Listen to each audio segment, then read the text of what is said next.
Good morning, everyone. Now, I want to say up front that if you're expecting a talk about the musical merits of Salt and Pepper's 1991 hip-hop classic, then I'm afraid you're going to be disappointed. Because, yes, let's talk about sex, but today I want to talk about real sex. Now, sex in the movies has, for a long time, been regarded as all a bit too Hollywood, a bit too airbrushed, a bit too perfect to be like the sex lives that most real people experience.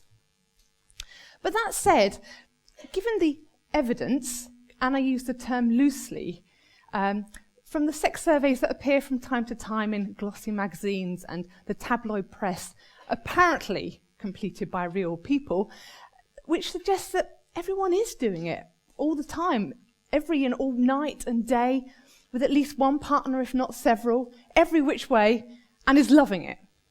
Or at least so they say. But then this does seem to tally with what we can now see Joe Public and his partner, and sometimes partners, getting up to online in their amateur sex videos, should you so desire. But at the same time, there are those who are quite happy to admit that actually they don't have sex all that often. And when they do, it's not that brilliant. But they're okay about that because, frankly, they'd rather have an extra hour of sleep every night. So what are we to deduce, then, about the sex lives of real people in Britain? Well, scientific studies of sexual behaviour, such as Britain's national surveys of sexual attitudes and lifestyles, suggest that while there are a few people who have lots of sexual partners, most people in Britain only have a few sexual partners. So quite a contrast to the evidence from a Cosmo or Metro sex survey. What's more, the average number of sexual partners in a year has not changed for a number of years and remains just one for men and one for women, reflecting how a large proportion of the adult population in Britain lives with their sexual partner as a couple. So what are people doing with their sexual partners, and how has that changed over time? Well, vaginal sex, oral sex, and mutual masturbation remain the mainstay of the heterosexual repertoire, and across the life course too. Although the frequency of these sexual practices declines with age, reflecting the sad truth that as we get older, we're less likely to have a partner, especially if we're female, due to separation, divorce, and widowhood. But also because as we get older, we're more likely to experience poor health. And regardless of our age, if we experience poor health, then we have less sex. Now, I realise it's early on a Saturday morning, but do you mind if we talk about anal sex for a moment? Now, again, contrary to what you might read in those other sex surveys, anal sex is actually relatively infrequently practiced, although prevalence has been increasing in recent years.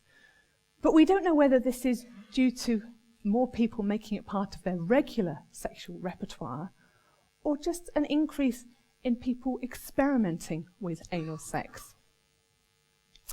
Either way, I think the influence of pornography on this trend cannot be ruled out, especially given the increased availability of and opportunity to access porn online, especially in terms of a greater individual access to the internet.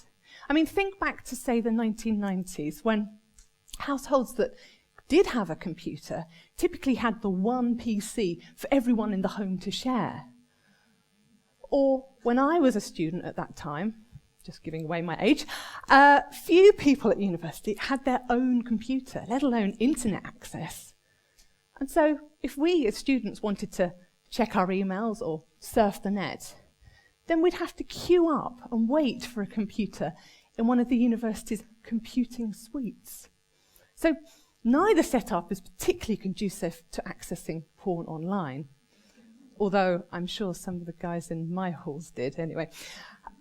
These days, however, most of us have our own laptop or tablet and or smartphone. And so given the joys of Wi-Fi and super whizzy download speeds, it means that we can watch what we like, including porn, should we so desire, when and where we like. Now, I also wonder about the role of porn and the increased access to the internet as an influence for the trend that we've seen of an increase in same-sex experience among women in recent years. Now, girl on girl is widely regarded as heteroerotic, and so it's no surprise then that it's part and parcel of a lot of porn. And so as fantasy infiltrates reality for some, then there is an increasing desire for, and perhaps even expectation for girl on girl in real life. Although I appreciate that women aren't necessarily willing to live out men's sexual fantasies. At the same time, though, I think some of the increase in same-sex experience among women is women choosing to make out with their girlfriends, independent of men's sexual fantasies. Perhaps inspired by endorsement from celebrities like Madonna, Brittany and Christina engaging in that kiss. Or perhaps Katy Perry's catchy little number. Don't worry, I'm not going to sing. Now, these behavioural changes reflect and are reflected in changes in sexual attitudes. Now, particularly striking has been the increased acceptance of same-sex relationships among men as well as women. But before we conclude that as a society we're becoming increasingly sexually liberal, I think it's worth bearing in mind that at the same time we've seen an increased intolerance of casual sex, so for example one-night stands, and an increased intolerance of non-exclusivity in marriage, so what many people would refer to as affairs. And so I think as a country we're okay about who people choose to have sex with, whether a man or a woman, as long as that relationship is based on mutual respect. And this tallies with the World Health Organization's goal of promoting sexual relationships which are consensual, safe, informed, pleasurable, and respectful. And so I think these attitudinal changes that we're witnessing in Britain are good news messages. But is it all good news? Well, I'm afraid there is some bad news as well.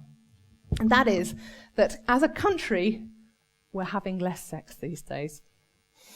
From an average of 5 times a month in 1990, it declined to 4 times a month on average in 2000, and in 2012, the average sexual frequency was just 3 times a month.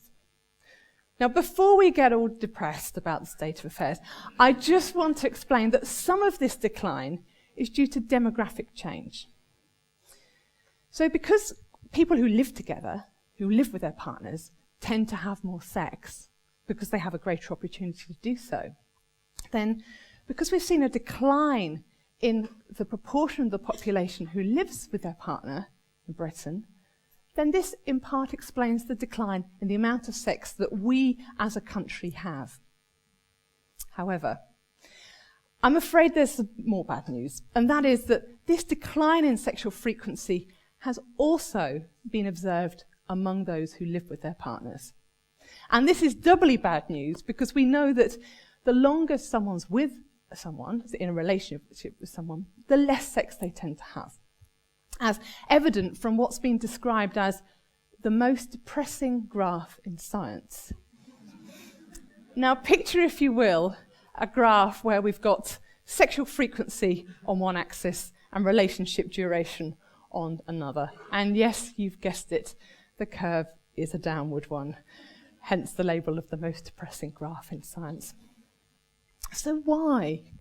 Why are we having less sex these days? Well, one theory is that we're just too busy. That with an increasing number of competing demands for our time, sex just falls down our list of priorities. But I also think that our connectivity with, and perhaps even our dependence on the internet, is making things worse. Now, don't get me wrong, I love the internet. I love the fact that we can connect with the outside world around the clock. So I can be checking in for my flight while I'm cooking my dinner. I can be booking my car in for an MOT on my smartphone on the night bus home. I can be doing my Ocado shop at 3 o'clock in the morning in my pyjamas, if I so desire. But I think all this busyness means that come bedtime, we're just still too connected with everyone and everything out there to be able to focus just on our partner. I mean, if you've just paid your parking fine online and you happen to clock an email from your boss about the team meeting, that's not really going to put you in the right frame of mind, is it? I also think that as the internet gets faster and whizzier, there's an increased expectation that everything should be super whizzy and here and now, and an increased intolerance of anything that we have to wait for. I mean, I don't know about you, but if I just miss a bus, I grumble to myself if the countdown clock says that the next one's not going to be for another 2 or 3 minutes. I think, therefore, that this increased desire to have everything here and now is creating problems when it comes to sex. Because sex, for most people, isn't something that you can just squeeze into a 5-minute window. Sex takes time. It takes time to get in the mood for sex. It takes time to enjoy sex. And so I hate to say it, but I do wonder whether we need to start to diarise sex in order to make sure it happens. Just a thought. So you might not be surprised to learn that in addition to a decline in the amount of sex that we're having as a country, 1 in 6 people in Britain said that they're dissatisfied with the sex that they do have. And 1 in 10 of us say that we're distressed or worried about our sex lives.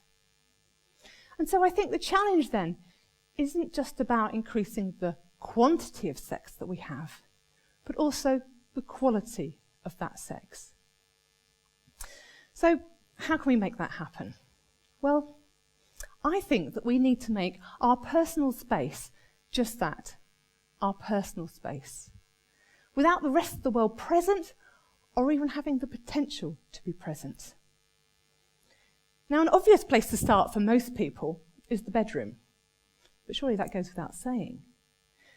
But are there other places and times when we should be thinking about disconnecting with the outside world, turning off our smartphones, closing down our laptops, switching off our tablets, like at meal times or after a certain time in the evening? Now, I do appreciate that there are going to be times when we just have to take that call or just have to respond to that email. But when did it become socially acceptable for the default response to be to check our phone, sometimes in the middle of conversation, just because it beeped or vibrated?